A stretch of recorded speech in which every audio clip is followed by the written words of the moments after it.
When two people, one of whom is dismissive avoidant, suddenly fall into silence, what unfolds is not just the absence of communication, it's a silent battlefield of emotional control. Both sides retreat behind invisible walls, pretending that indifference is power, that silence equals peace, and that the one who reaches out first somehow loses. But beneath that stillness is an intense tug-of war between pride and longing, fear and desire, connection and control.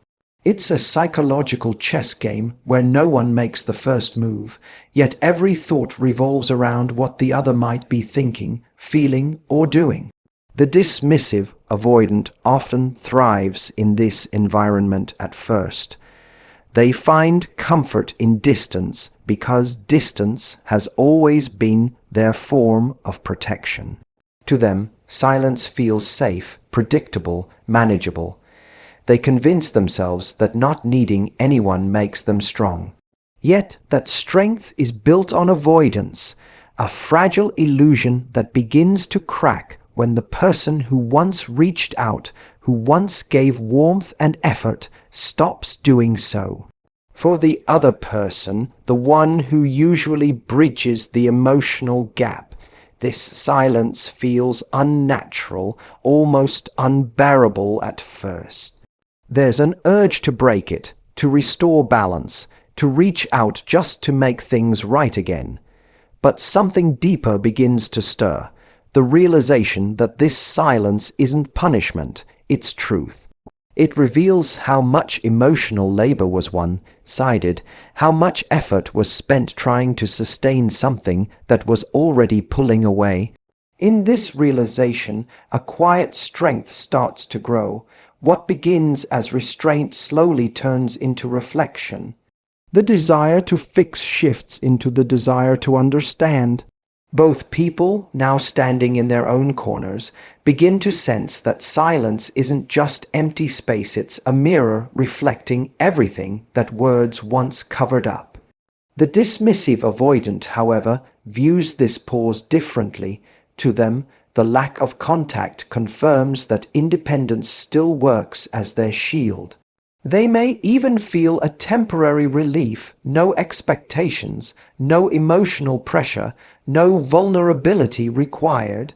But deep down, a subtle dissonance grows. The very control they sought starts to feel isolating. The calm they thought they wanted becomes too quiet, too still. They start to question why the silence doesn't feel peaceful anymore. Meanwhile, the one who stopped chasing begins to feel a strange empowerment. For the first time, they're not reacting out of fear of losing someone. They're observing, they're reclaiming their energy. The silence that once seemed like punishment now feels like permission to heal. In this invisible standoff, both sides are learning something profound about themselves. The avoidant is forced to face the discomfort of their own emotional distance, while the other learns to stop giving love as a form of convincing. The silence, though painful, starts stripping away illusions. Who holds the power, who really cared, who was pretending not to. It's not about who calls first or who cares less. It's about who's strong enough to face their own patterns without needing the other to fix them. When communication stops and the silence stretches longer than expected, something begins to echo between both souls, the echo of absence. It's not loud at first. It's subtle, almost imperceptible. It starts in quiet moments when they reach for their phone out of habit, when they scroll through conversations and notice no new messages, when they pass by a place that used to hold shared laughter. That's when the absence starts to speak. For the dismissive avoidant, this echo comes later.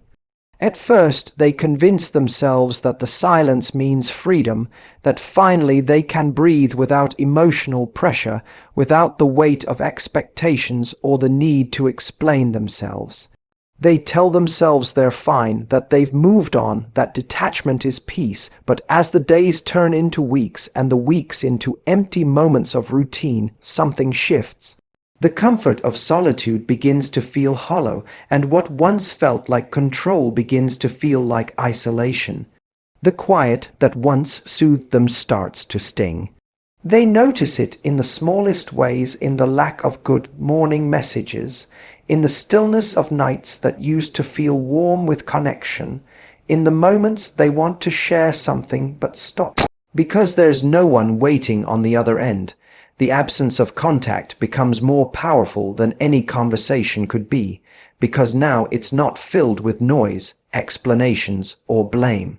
It's pure space, and space magnifies truth. For the dismissive avoidant, that truth often reveals how much they relied on the emotional presence of the other person, even when they pretended not to. The validation, the reassurance, the quiet knowing that someone cared deeply, all of it disappears, and in its place grows an unsettling awareness of what's missing. For the other person, the echo of absence is felt differently. They've often carried the emotional weight of the connection, giving more, feeling more, trying harder. When silence replaces conversation, it feels like losing a part of themselves. They go through phases: confusion, sadness, resistance. They replay memories, trying to understand where things went wrong, but as time passes, the echo changes. It stops being a sound of longing and becomes a reflection of truth. They begin to see that their worth was never meant to depend on someone's avoidance, that the love they gave was not wasted, but was a mirror of their capacity to care. Slowly, the ache starts to soften. Both people begin to hear the same silence differently. For one, it's a haunting reminder of what they pushed away. For the other, it's a healing space that teaches detachment without resentment. The echo of absence becomes a teacher, showing how energy lingers even when contact doesn't, how presence can still be felt in absence, and how silence, if allowed, reveals what was real and what was only illusion. When both of you stop contacting each other, something powerful begins to unfold beneath the surface: emotional decompression. It's like the air slowly releasing from a balloon that had been overinflated for far too long. The tension, the anxiety, the constant checking, wondering, and hoping, all of it begins to fade, though not without resistance. At first it feels unbearable. The silence feels too loud, the space too empty, the stillness almost punishing. But as time passes, the emotional intensity that once felt consuming starts to unravel layer by layer. This decompression isn't comfortable. It's raw, it's exposing, and it forces you to face yourself without the distraction of the relationship. When the dismissive avoidant steps back, they think they are escaping emotion. When you stop reaching out, you think you are protecting your heart. But what's really happening is a necessary emotional reset that neither side can control. For the person who once gave more, who once felt the need to maintain the connection, the silence becomes a mirror reflecting years of emotional patterns, chasing approval, seeking validation.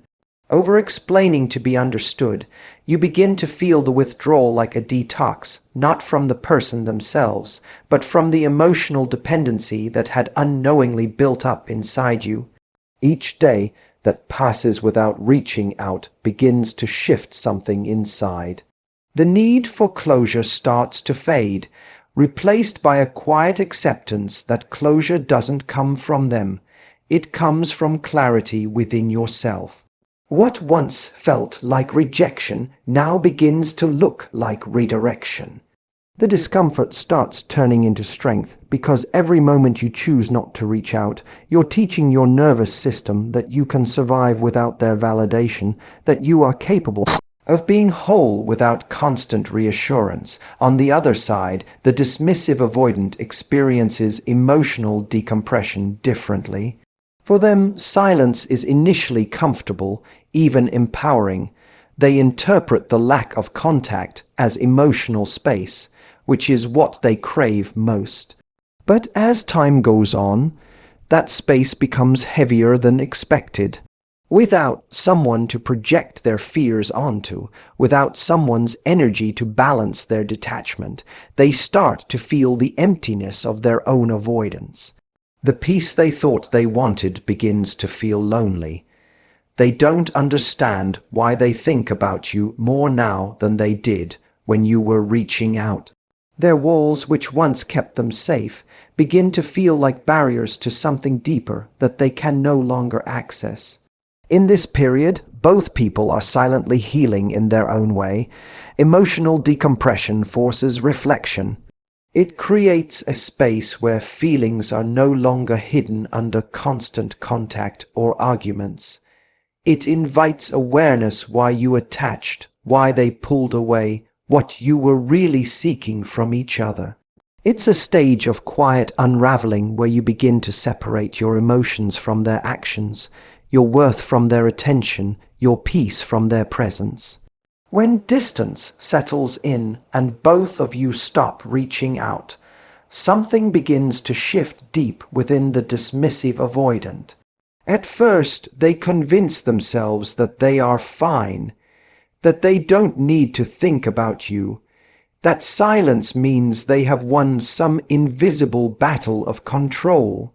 They move through their days detached, rationalizing their emotions, suppressing any lingering thoughts about what was shared. But avoidance is not absence, it's postponement.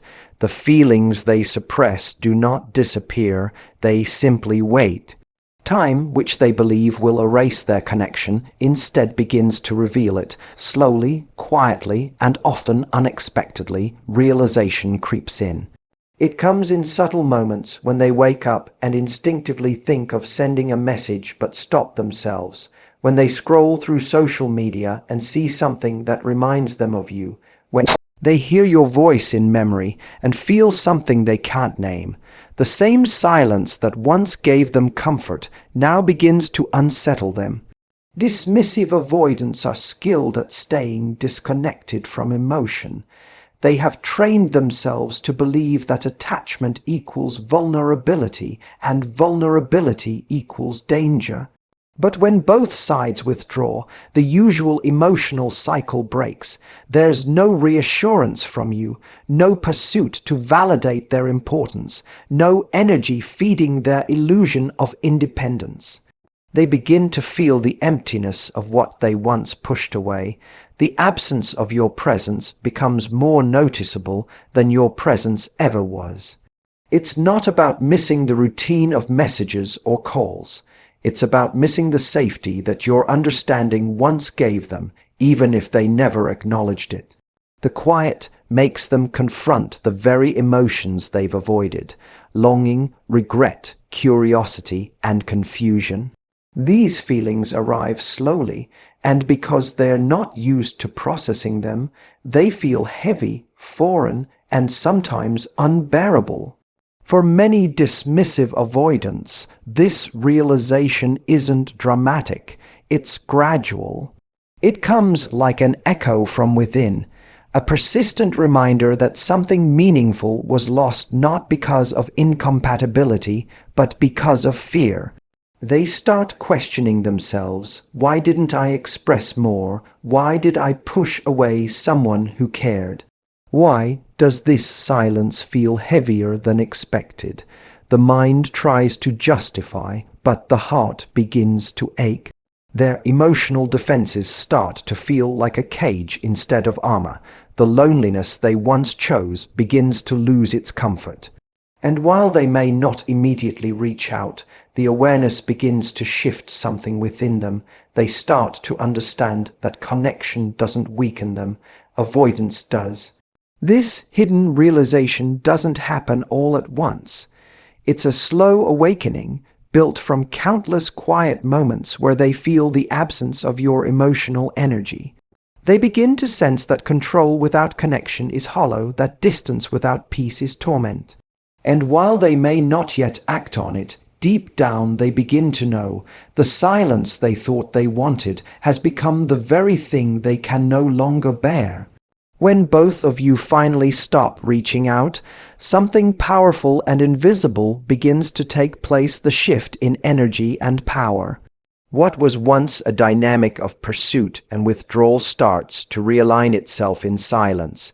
The dismissive avoidant, who once felt in control by keeping distance, now feels a subtle imbalance in the air.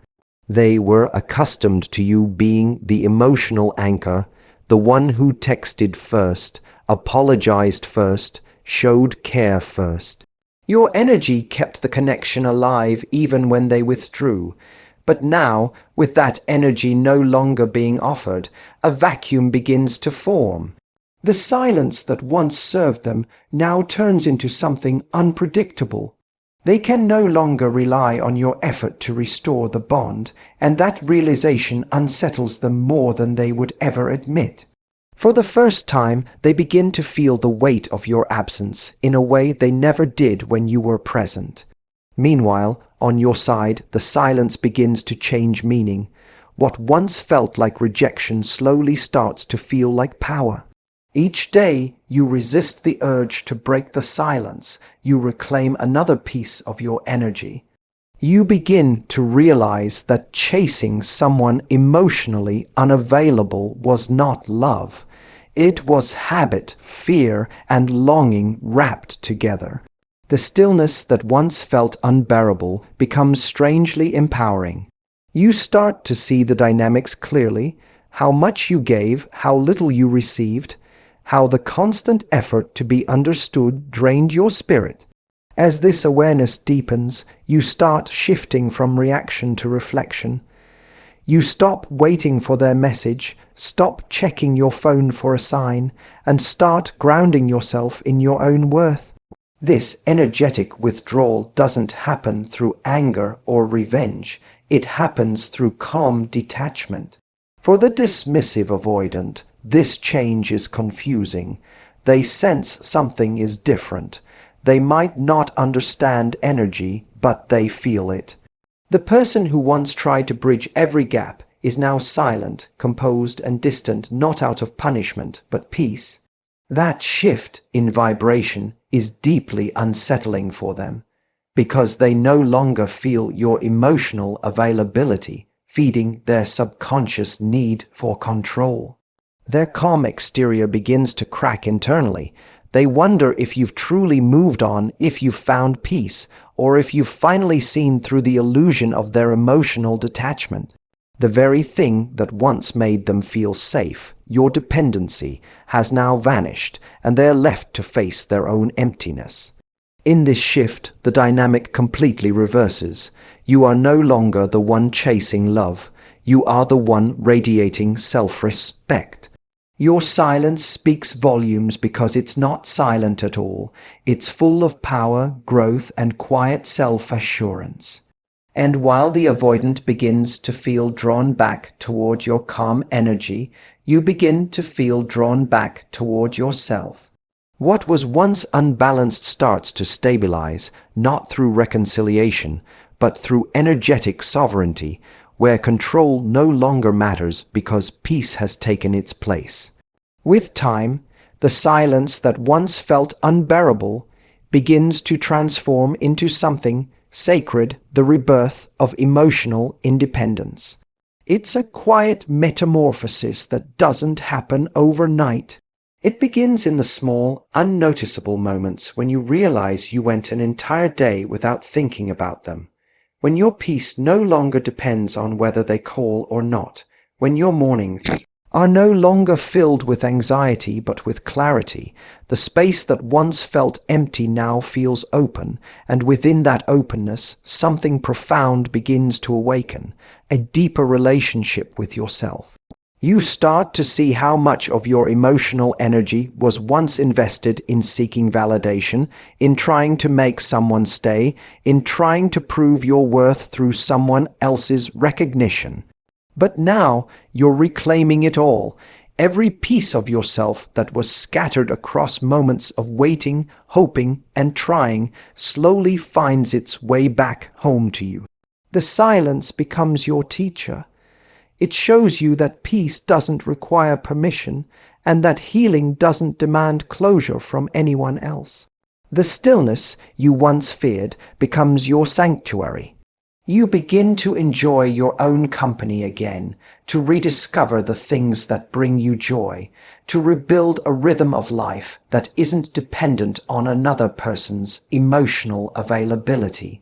There's a lightness that returns to your being, not because you've forgotten them, but because you've remembered yourself. What once felt like loss now feels like liberation. You start to understand that detachment isn't about not caring. It's about caring without losing yourself in the process. For the dismissive avoidant, the same silence brings a different kind of awakening. As time passes, they too start to feel the weight of what was lost, not through drama or regret, but through quiet realization. They see how their avoidance didn't protect them, it isolated them. They begin to understand that their fear of intimacy cost them the very connection they secretly craved.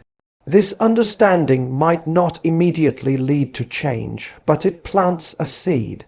The absence of your energy forces them to face themselves, to confront the loneliness they once disguised as independence. And while they may not express it, they feel the shift. Your silence has become their mirror, reflecting everything they ran from. But your transformation is different. You're no longer operating from a place of lack. You're operating from fullness, from knowing that love doesn't have to come at the expense of self-respect. The more you nurture your peace, the more radiant you become. You stop waiting for their return, not because you don't care, but because you finally understand that your heart doesn't need rescuing, it needs honoring. You start to see that every painful silence, every unanswered message, every lonely night was preparing you for this version of yourself, the one who is calm, complete, and free. Through the quiet, you rediscover that your worth was never lost. It was only hidden beneath the noise of needing to be chosen.